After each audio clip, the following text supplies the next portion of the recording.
Well, welcome everybody to Lunch with a Doc with our 2022 edition. So with every new year comes something new, and Dr. Sanders and I are proud and excited to share this experience with Dr. Romeo. So the three of us today are going to be presenting, but the Lunch with a Doc is all about having a conversation. It's about you bringing valuable input to our conversation, as well as asking questions that would help give you clarity on the topics that we're talking about. And today's topic is around giving us more current information on COVID, the flu, and how to keep our immune system in check so that we can be on the front side of staying healthy.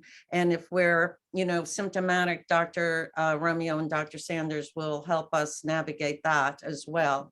So I'm just going to get started by introducing myself. I am Cindy Trow, and I am a certified health coach, and I get the fun of helping people transform their health by creating victories both on and off the scale so they could truly live their authentic life. And there's nothing that is more joyful than people doing what they really want, but because they feel energetic and they feel mentally clear to do whatever it is that their life is showing up for them. And today I'm going to give us introduction to Dr. Brian Sanders. Dr. Brian Sanders is a board certified family medicine physician. He is located in Smyrna, Georgia, and his practice is About You Family Medicine.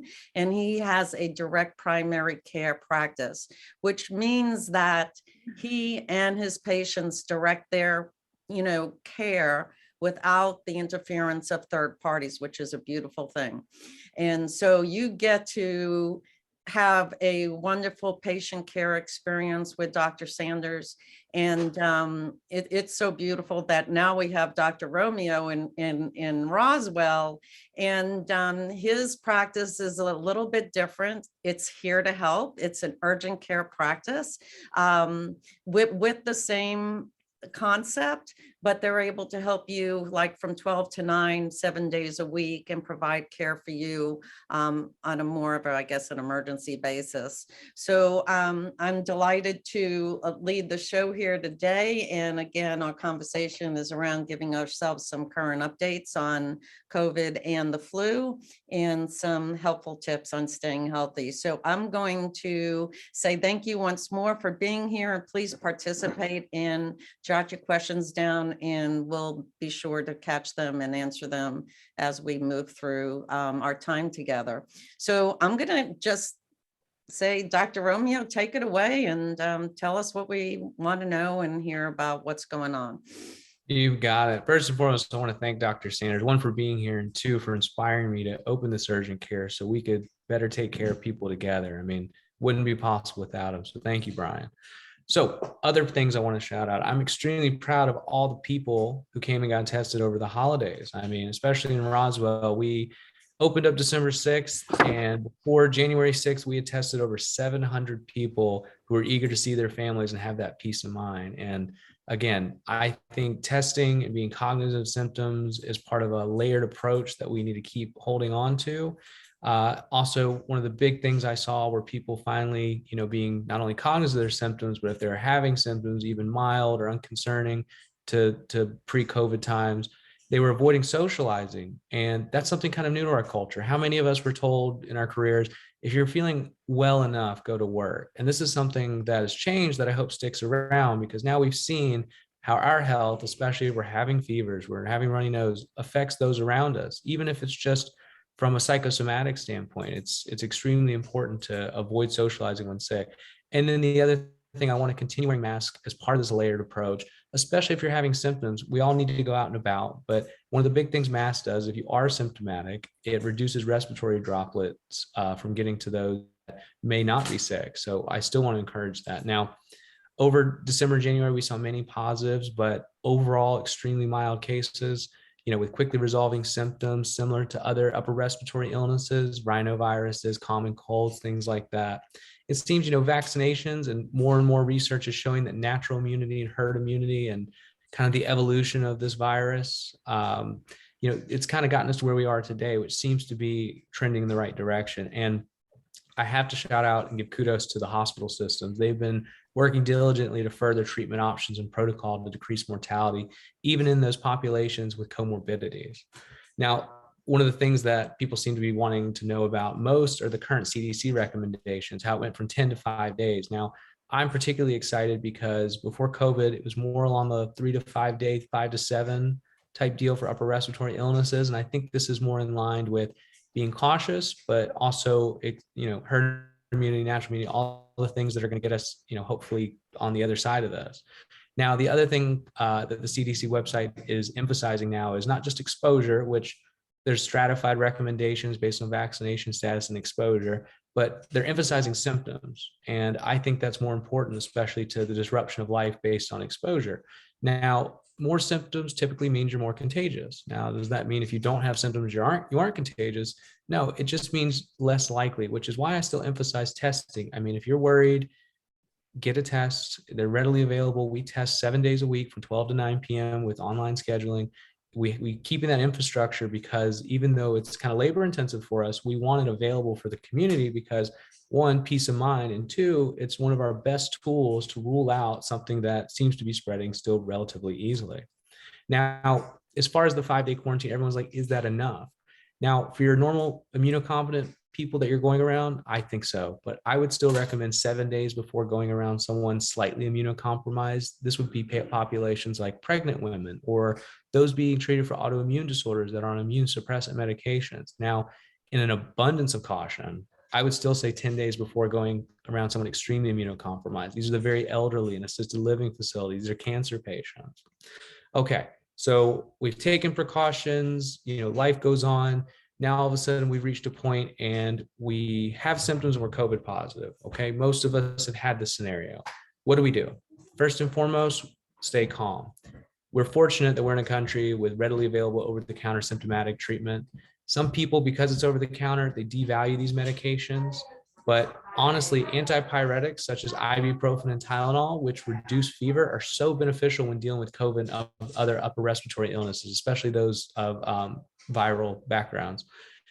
Controlling fever reduces metabolic demand and thus reduces energy consumption. And let's face it, when we don't feel well, we tend not to eat, so our caloric intake is reduced, and any energy conservation is going to play a vital role in recovery. Secondly, reducing fever in these situations decreases loss of electrolytes, which are vital to every physiological process, which is why when we're sick, water is great. I mean, water is essential to life, but if you're actively losing electrolytes and you're just using water, you're decreasing the electrolytes you have. You're diluting the electrolytes you have by not repleting them. So I always say throw in zero or low sugar Gatorade, Powerade, or Pedialyte to keep those levels up. I also recommend with anyone with active fever, alternating Tylenol and ibuprofen. Again, just because they're over the counter doesn't mean they're not useful. I mean, 30 years ago, people would have loved to have these things in their houses all the time. You do this every 4 hours while you're actually having fever, you decrease that metabolic energy rate, you decrease energy consumption, you leave yourself feeling better faster. Now, let's talk about more severe symptoms because people still are having those. If you're experiencing shortness of breath, if you're having consistent fever over 101 degrees Fahrenheit and not being controlled by Tylenol ibuprofen, even if you maxed out both, alternated both, you're at 1,000 milligrams of Tylenol, 4 hours later, 800 ibuprofen, still having 101 fever, especially if you're having unrelenting vomiting. You can't get fluids that you need or electrolytes back in your body if you're vomiting. And if you have chest pain, we've seen that there's a vascular element to COVID, and people are having what are called microemboli or even pulmonary embolism. So if you're having chest pain, you're COVID positive, any of these other symptoms, go to the emergency room. It's there for acute care. But at the end of the day, like I said, most of the cases I'm seeing, people have symptoms the first 72 hours. Over-the-counter remedies seem to be helping. But then 5 days later after quarantine, I've seen a lot of people come back and they're like, hey, I started coughing again. There's green stuff, all this stuff. Now, Cindy will tell you firsthand, inflammation in the body can do a number of things, including inflammation that's secondary to a viral process can actually lead to a bacterial process. And I would actually be happy to evaluate based on current CDC recommendations. I'm happy to see people in clinic evaluate these possible infections and treat when appropriate. Now, again, Cindy emphasized all kinds of things that inflammation can do in the body, but the big thing she's emphasized to me, and Dr. Sanders will agree, is prevention. I mean, prevention via reducing comorbidities. We saw, especially early on in COVID, how hypertension, diabetes, obesity, sedentary lifestyle, even bad sleep hygiene can set you up for a higher propensity for adverse outcomes for COVID and any other illness. Now, I'm a great source of information on how to treat the symptoms and what to look for in regards to needing more acute care. But Cindy, I know you're a wealth of information on how to keep your body formidable against COVID or any other illness.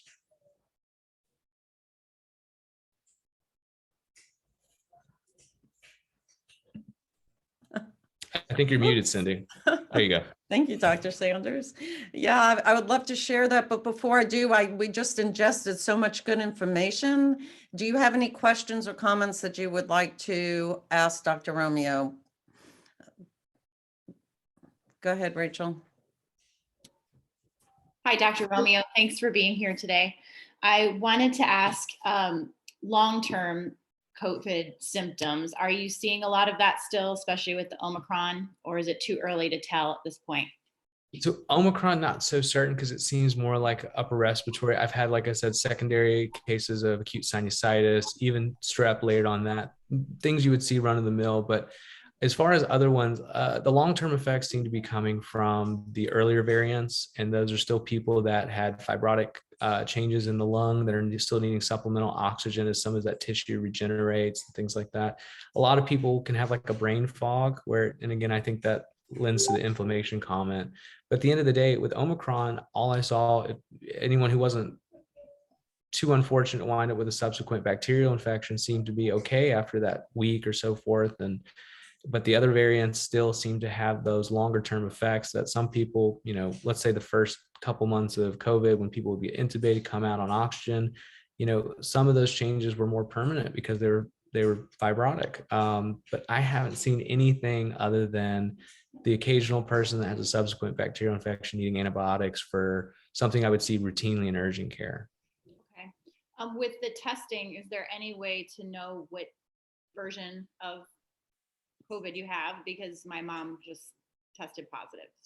So to find the variant, the way they're doing it, because it takes a lot more laboratory testing, they're taking a small sample of positives and then differentiating. So they're having enough trouble keeping up with just testing positive or negative, especially on PCR send-off testing, that they're doing it on a small sample size and then just extrapolating to the general population. Because as far as I know, there's no way to necessarily quantify or differentiate, at least not from something I could send off. okay, thank you. Oh, you're welcome. Dr. Sanders, is there anything you want to add?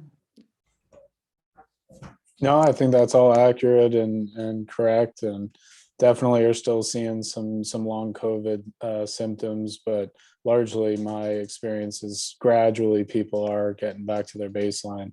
Might be 3-6 months, much longer than they're used to with a common cold, but fortunately most folks are seeming to get back to their baseline. Very cool. Any other questions before we move on? Everybody ready to have some tips on how to stay healthy and keep ourselves strong? I will get that started. So we know what depletes our body, when we eat poorly, when we feed our mind things that aren't healthy, when we're in environments that don't support us. So let's put that to the side and focus on what does help us. So we know that our nutrition is so important, and keeping our physical bodies in tip-top shape is one of the best things that we could do. So on top of that list is maintaining a healthy weight, eating foods that are low glycemic index, which means, not having a lot of that sugar in there. So staying away from processed food. So we were always taught to eat our fruits and vegetables. So that is like the best advice that I can share with you, is it goes back to basics of eating the fruits and vegetables. But when you think about it, I want you to think about the colors orange, red, and yellow, because those are great sources of anti-inflammatory foods that are going to support us long term. Vitamin C, our citrus fruits, our dark green leafy vegetables, our broccolis, our asparagus. So making sure that we eat those foods. Berries, berries are like the greatest fruit in my world because they're low glycemic And they just have nutritional properties that will support us, in that inflammatory state and keep that at bay. Then we also want to look at the fats that we're putting into our bodies. And the best fats that we could put in our bodies are the polyunsaturated fats and the monounsaturated fats. And the best ones we know are olive oil, canola oil, flaxseed oil, and peanut oil. And if you love those avocados and almonds, those are great sources as well. So that's what we put inside our body. The other thing that we want to watch out for is our environment. Is our environment supporting us? And when we're looking at environment, we're looking at our homes. Are our homes energy efficient? Do we have proper ventilation? Are we using things like HEPA filters? Are we keeping our windows open? When you're handling chemicals, are you putting gloves on your hands, masks on your face, so you're not having the deterrence of chemicals be part of your inflammation? Bottled water, making sure your water is coming from a good source. Are some of the things that we could do in our surroundings. And think about when you walk on grass, there could be pesticides on there. So extra care would be, don't walk barefoot on the grass, although it feels really good, doesn't it? So that would be your environment. And then stress, guys, we know that stress just really tears us down inside our head, but also inside our bodies. So what is the number one thing that we could do to keep stress at bay? Does anybody want to take a guess? Oh, yes, Rachel, my yoga person. Yes, do some yoga, meditation, exercise. Exercise is one of the most effective ways to decrease your inflammatory state. And we know that exercise is good for our physical body, but it's also good for our mood. And that's so important, because if our mood is calm and bright, our bodies are not stressed out. And we sleep better too. And obviously sleep and keeping your inflammation at bay and your immune system happy is what I think two of the best things you could do is sleep well and exercise well, and of course, eat well. But hang out with people that you like. Hang out with people who are going to support you. Hang out with people that are going to make you laugh. Hang out with people that are going to keep you happy. Go outside in nature. Get that vitamin D. There's something about being nature and being grounded that really supports, being in a happy, stressless place. And we certainly need to take those breaks during the day. I love the strategy of stop, challenge, choose. We use that a lot with my clients. It's a matter of being able to take ourselves from a reactive state to a responding state. So, when faced with a challenge, whether it's an emotional challenge or a physical challenge, take a pause, take a drink of water, take a deep breath, evaluate what's happening around you, and decide, how do you want to respond to this? Okay, and calm yourself down, and what's best suited for you and what's best suited for the people around you, so that you could have positive outcomes and keep your stress down. Another really important thing, and it's free to us, it's the first thing we do in our life, and it's the last thing we do before our life on this earth is here, and that is breathe. I think I would love to challenge you today to check in with your breathing during the day while you're working, and see, is your breath shallow, coming just right from the chest, or are you getting some deep belly breaths in there? And so, the first sign of stress, if you could just pause and take some deep breaths, it is going to calm your body and your mind down in it's such a valuable way. So if you could think about even breaths in and even breaths out, to breathe in to the count of 5 and breathe out to the count of 5. There's multiple ways of breathing, and I'm sure Rachel could name a few. There's the 4, 7, 8. If you heard of that, you breathe in for 4, you hold for 7, and breathe out for 8. And you just have to find the one that feels most comfortable for you. So breathe, sleep well, exercise, put good things in your body, hang out with happy people, get out in nature, make sure your physical environment is there to support you, and eat your fruits and vegetables, and set yourself up for being as healthy as we can to, not get sick in any shape or form. So that's what I've got for you today. And if you have any questions, additions, I would love to hear your input. And if you have any questions, that serves us well too. I have a question. How many hours a week would you recommend being outside? Because since starting this practice, I spent a lot of my time under fluorescent lights, and it started to weigh on me a little bit. But if I had like a solid goal in mind, I might be able to actually plan it out. I don't know what the particular time is, but I do know if you could get outside in the fresh air first thing in the morning, that even if you could spend 10 minutes outside, that has a great impact on our mood and our energy level throughout the day. But as far as a strong recommendation for being outside, I don't have a professional one, but I just think being outdoors, taking breaks outdoors, it does so much good for our mind, body, and soul. So, you're in an office all day. I'm in my house, in my office a lot. Going outside and just taking a 5-minute walk is spectacular. I don't know if anybody else has a better answer than that.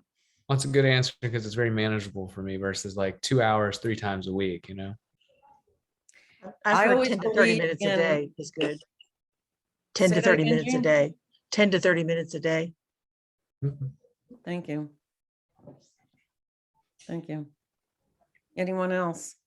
I had a question about a recommended amount of vitamin C and what form of vitamin C you should take. So obviously we want to get it from our diet as much as possible, but that's not always possible, especially for my kid. So I've been hearing a lot about ascorbic acid not being the version you want to take because it's not as absorbable. So does anybody have any recommendations on amount? My son is 13 as well, and type. I'm going to let Dr. Sanders or Dr. Romeo take that question. Dr. Sanders, do you have a recommendation? I'm actually not sure. I know there's different variations and different, they call IUs for some unit that they decided was standard. And I know it's 1,000, but as far as form goes, I'm not actually sure. Yeah, I'm not sure I have a better answer, unfortunately. I'd probably have to consult resources or Dr. Google for answers to that.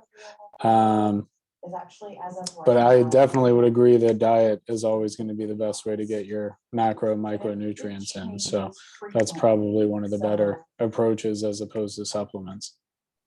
Do you have a 13-year-old kid though? I do not have a 13-year-old kid. You don't always eat the way you want them to eat, but Yeah. Yeah, Rachel's a mighty fine eater, and I totally get that. My son's grown up, but having children eat the right foods is pretty difficult. My mom's still trying at 34, so good luck. I can tell you the wrong answer are those gummy vitamins. Those are just candy. They are good though, but if you eat too many, you will get sick. I found out the hard way in college. Any other questions or comments? All right, I'm just going to share. I hope you've enjoyed being here. We already know what we're doing next time, and we know the date is February 24th. And, I would give you 3 guesses on what our topic in February is going to be. You want to guess, Miss Jean? You're on mute, honey. Something about cardiovascular illness. Oh, bingo. Bingo. So we're going to talk about heart health next month, and we love to keep our heart very happy. So I hope that you will come back and join us.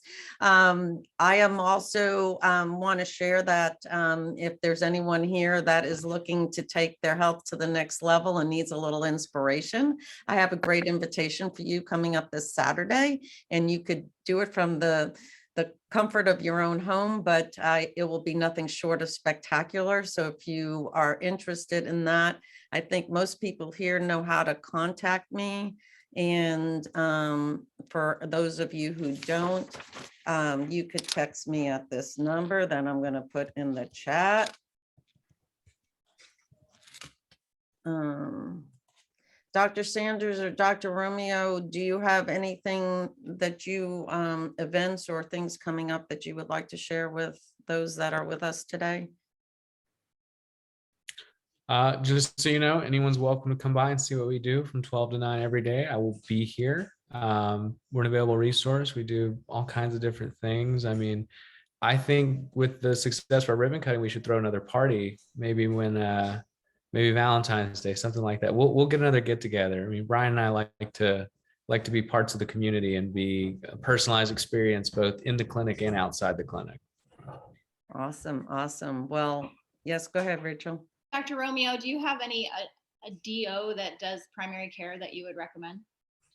So I have a couple DO friends that are actually coming back to Georgia to start primary care. I don't know how they're set up yet. They just finished all their residency, like in some of their first deals, first contracts. So I can get with my school, which is Georgia PCOM up in Swanee, and reach out to the alumni network and see if there's someone. What area are you in? I'm right here, Roswell, Marietta area. Okay.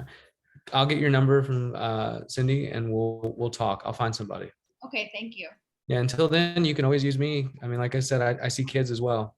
Like not for urgent stuff, but just for. Like I said, I'm typically tangential in people's lives, but people come to see me consistently. Our model makes it where it's relatively affordable if you need to come, 3-4 times a year. And then Dr. Sanders has always helped me with management because I'm usually bridging the gap for people in between primary care. So I have a little experience and he lends his expertise to me all the time.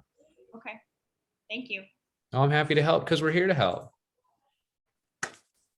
Awesome, awesome. Before we head off, anybody else have anything to say, or else we'll call it a day? And just thank you all for being here. I hope we provided some good value, some good information, and eat those red, orange, and yellow vegetables and stay healthy. Okay, until next time, we'll see you on the 24th and have a great rest of your day. Thank you, Thanks. Cindy. Bye-bye. Bye all.